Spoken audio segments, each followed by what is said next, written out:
और अगर ये षड्यंत्र था माननीय, तो ये इंटेलिजेंस फेलियर भी मैं इसको कहूंगा।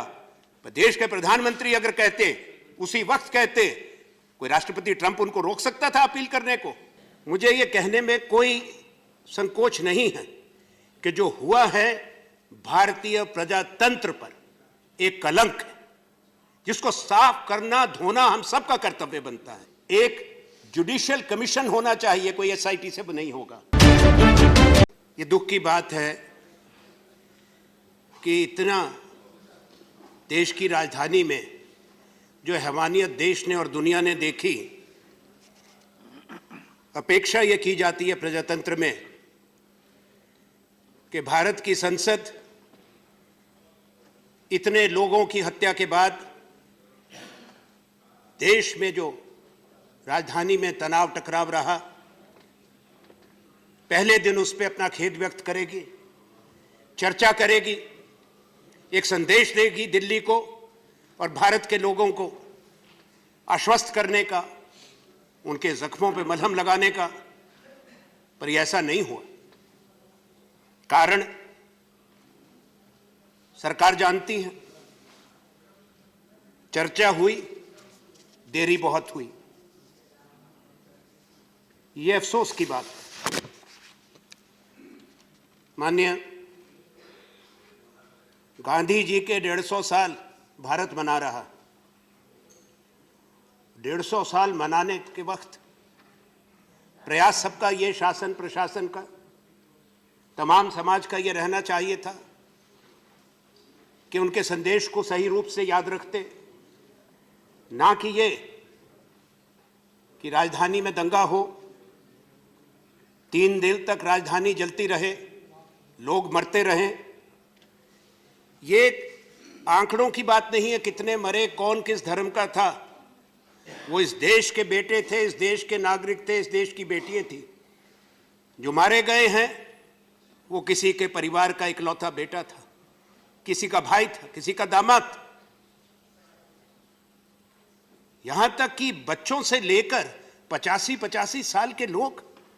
ये हमारी संस्कृति हमको नहीं सिखाती, नहीं ये गांधी को याद करने का कोई तरीका था। मुझे ये कहने में कोई संकोच नहीं है कि जो हुआ है भारतीय प्रजातंत्र पर एक कलंक है, जिसको साफ करना धोना हम सबका कर्तव्य बनता है। नहीं होना चाहिए था, कोई भी कारण। जब आपके पास सब साधन हैं, सुविधाएं हैं, टेक्नोलॉजी है, जो आपने दूसरे सदन में माननीय गृह मंत्री जी कहा कि फेशियल रिकॉग्निशन का आपका सॉफ्टवेयर है, तो इतना सब कुछ होते हुए, इतनी पुलिस की कंपनियां होते हुए इतना बड़ा कांड हो जाए, इसकी तो सफाई और जवाबदेही दोनों बनती है। आपने कल कहा, मैं सुन रहा था कि 161 स्क्वायर किलोमीटर का यह इलाका है और से इस दिल्ली जहां पे ये सारा दंगा हुआ, इसलिए इसको काबू करना, इसमें गहरी आबादी, घनी आबादी है, सबसे ज्यादा लोग यहां पर मिश्रण है दोनों धर्मों के लोगों का। वास्तविकता ये नहीं है। वास्तविकता ये है कि जिस इलाके में दंगा हुआ है, पूरा वो उसका क्षेत्रफल 6 स्क्वायर किलोमीटर्स है। 3 किलोमीटर लंबाई में जाफराबाद मेट्रो स्टेशन से लेकर सीलमपुर मेट्रो स्टेशन तक on the Yamuna Vihar, 2 kilometre उसकी चौड़ाई है। और उसके साथ साथ जो सबसे ज्यादा तबाही हुई है वो इसी इलाके में हुई है। भजनपुरा, खजूरी खास, मुस्तफाबाद, गोकुलपुरी, चांदबाग और शिव विहार। मैंने ये क्यों कहा? क्योंकि ये कहा गया, और मैं आपको ये आंकड़े दिए गए होंगे अधिकारियों ने, उसी प्रशासन और शासन ने जिन्होंने कोताही जरूर की है, वक्त पे कार्रवाई ना करके, सख्त कार्रवाई ना करके। अब आपको अगर ये कह दिया जाए कि इतने बड़े इलाके में नहीं कर पाए, आपको तो बताया, आपने कहा कि 17 दिल्ली पुलिस की कंपनी थी, उतनी सीआरपीएफ की थी पहले दिन। 24 तारीख को एडिशनल 40 कंपनी भेज दी गई, 25 तारीख को 50 कंपनी और भेज दी गई। तो इतने से इलाके में, जैसा मैंने पढ़ के बताया, इतनी कंपनी है पुलिस की और सीआरपीएफ की, और फिर ये चलता रहा। धारा 144 लगी, क्या वो पर्याप्त थी? क्यों पहले दिन ही जब ये लोग मारकाट शुरू हो गई थी, एक पृष्ठभूमि थी, तो पहले दिन ही क्यों नहीं कर्फ्यू लग के शूट एट साइट ऑर्डर कर दिए गए? ये कहीं कमी रही है। उससे जो हुआ है, हमको केवल चिंता की बात नहीं, दुख की बात केवल नहीं है, देश की छवि धूमिल हुई है। क्योंकि कहा गया अमेरिका के राष्ट्रपति सबसे शक्तिशाली देश है, सबसे ज्यादा उनकी सुरक्षा को खतरा है, वो भारत की राजधानी में थे। उतनी तैयारी थी, अगर उसके बावजूद ये हो जाए तब तो बिल्कुल ही नहीं होना चाहिए। पर प्रश्न है कि क्यों हुआ? तनाव था, दिल्ली में चुनाव था, भाषण हुए थे, किसने क्या कहा वो कहा जा चुका, कपिल सिब्बल जी ने कह दिया, मैं उसको नहीं दोहराना चाहता। जिसने भी भड़काने की बात कही, धार्मिक भावनाओं को भड़काने की बात हुई, धार्मिक उन्माद लाया गया, केवल एक कुछ समय की राजनीति, कुछ समय छोटे चुनाव और वोट के लिए उन्होंने इस देश का अहित किया है। देश को, समाज को बांटने की एक प्रक्रिया काफी समय से चल रही है, धर्म के नाम पर दूसरे समीकरण बन रहे हैं।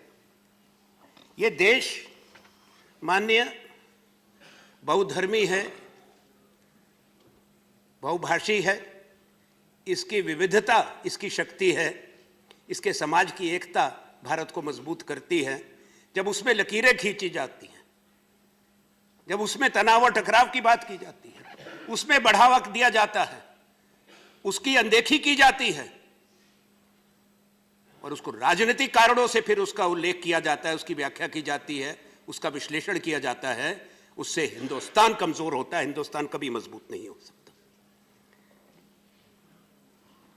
मानिए, मेरे समझ में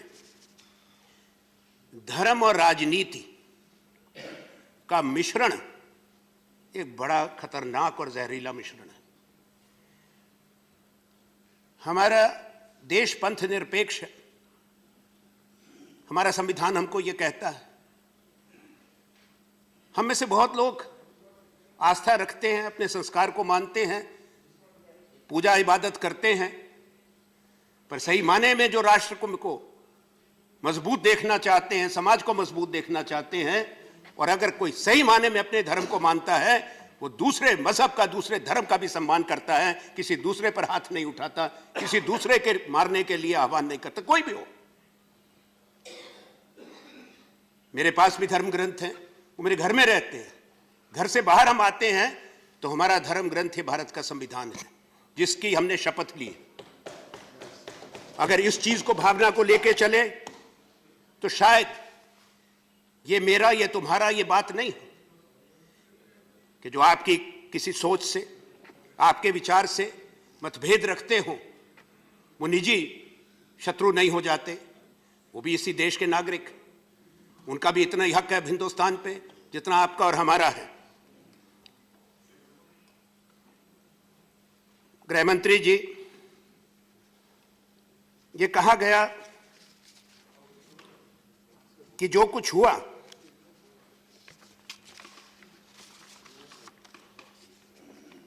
उसमें पृष्ठभूमि में सीएए की बात आई, सीएए के बाद एनपीआर का आपने जिक्र किया। मैं सीएए पर नहीं बोलूंगा, हम बोल चुके हैं इस सदन में, आप बोल चुके हैं, चर्चा हो गई, वोट पड़ गया, आपके पास बहुमत था, सीएए बन गया। हमारी सोच आज भी ये है कि देश के संविधान से, उसके बेसिक स्ट्रक्चर से टकराती है। It lacks constitutional and political morality and this issue is not over. इसमें कोई आम सहमति नहीं थी। सुप्रीम कोर्ट में याचिकाएं गई हैं, राज्यों ने याचिकाएं दी हैं, 11 राज्य हैं देश के, विधानसभाओं ने अपनी बात कही है। ये प्रश्न यूनियन लिस्ट और स्टेट लिस्ट की नहीं है। आर्टिकल 131 है संविधान का, ओरिजिनल ज्यूरिसडिक्शन है सुप्रीम कोर्ट की।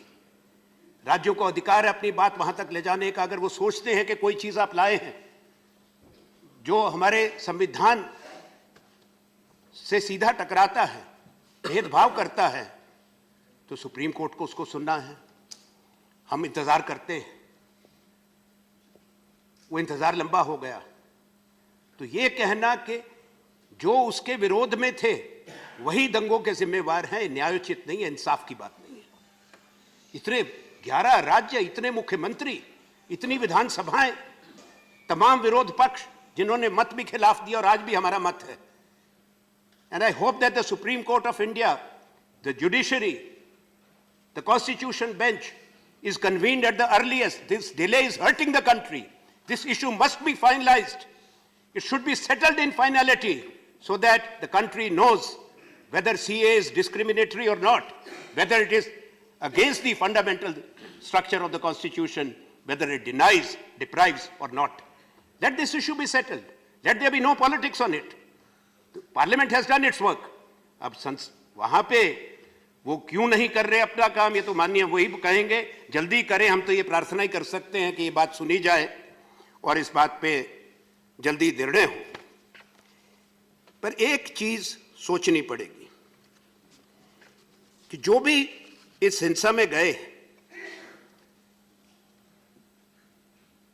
उनकी पहचान केवल हम उनके नाम और धर्म से ना करें। जो भी मरा, पुलिस वाले भी जख्मी हुए, अगर पुलिस ने कोताही भी की है, पुलिस वाले भी मरे। मेरे लिए और देश के लोगों के लिए वही हमको दुख है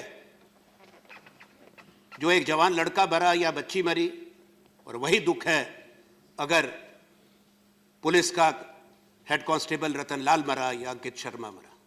वो इसलिए इसमें कौन मरा वो बात नहीं है, कौन जख्मी हुआ वो ना कहें, पर ये सोचें कि क्या हुआ और उसका हल क्या है।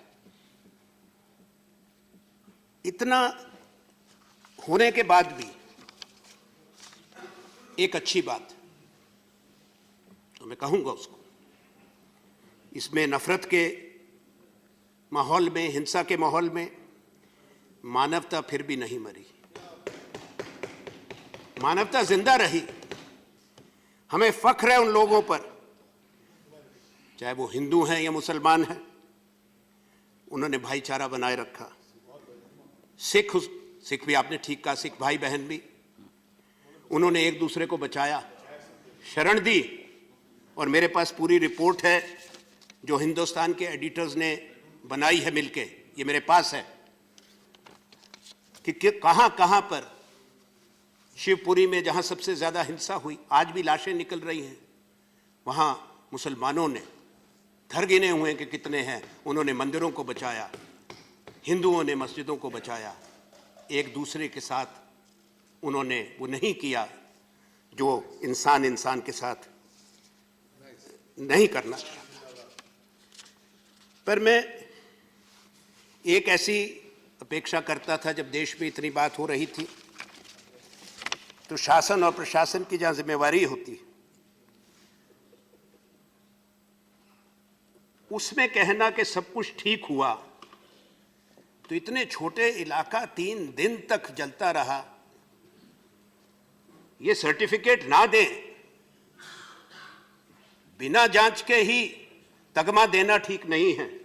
पहले जांच हो, जो भी है, जिसकी कमी रह गई।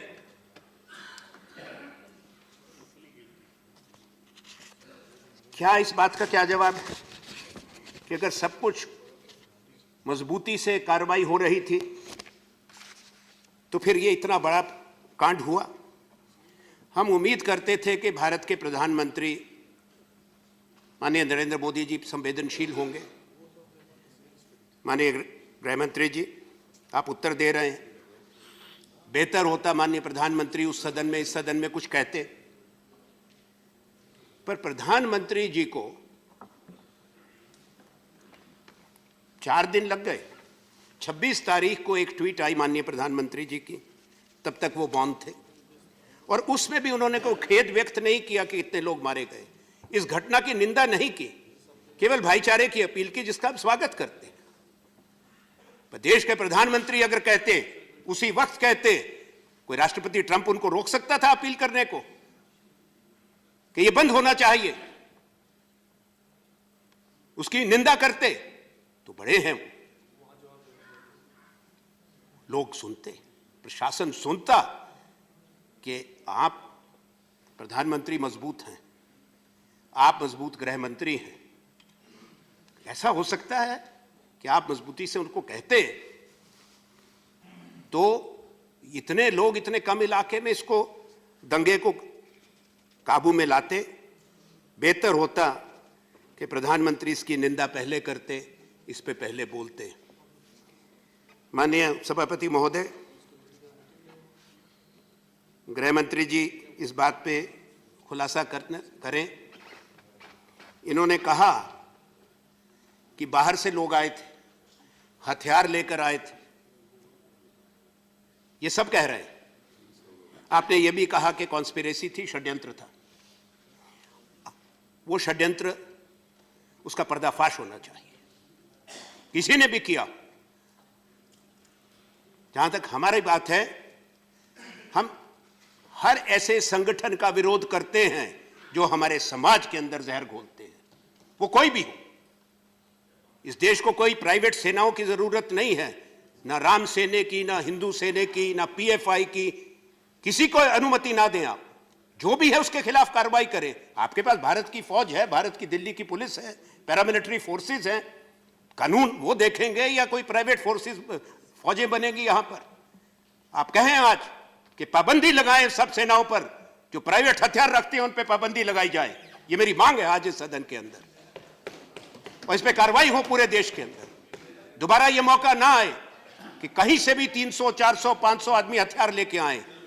और अगर ये षड्यंत्र था माननीय, तो ये इंटेलिजेंस फेलियर भी मैं इसको कहूंगा, उसकी भी जांच होनी चाहिए कि कॉन्स्पिरेसी किसने की, षड्यंत्र क्या हुआ, और ये इंटेलिजेंस हमारी क्यों कमजोर रही।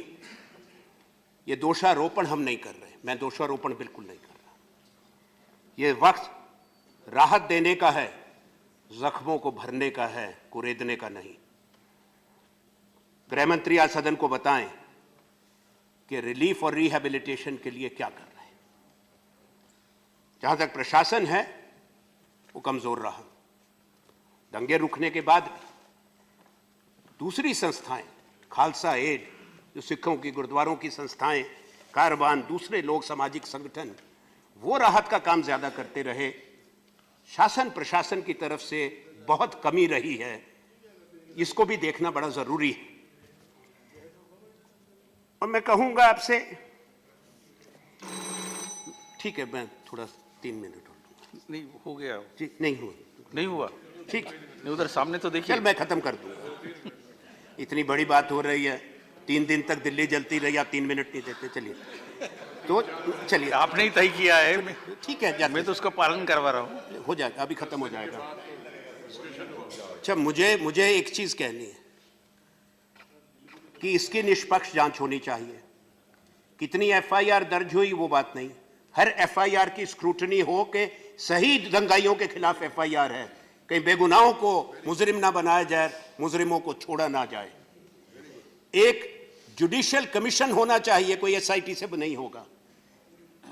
सुप्रीम कोर्ट देखे कि जांच निष्पक्ष है, जिन्होंने षड्यंत्र किया, जिन्होंने दंगा की, जिन्होंने हत्या की, जिन्होंने घर जलाए, उस हर दोषी को सजा हिंदुस्तान के कानून के तहत दी जाए।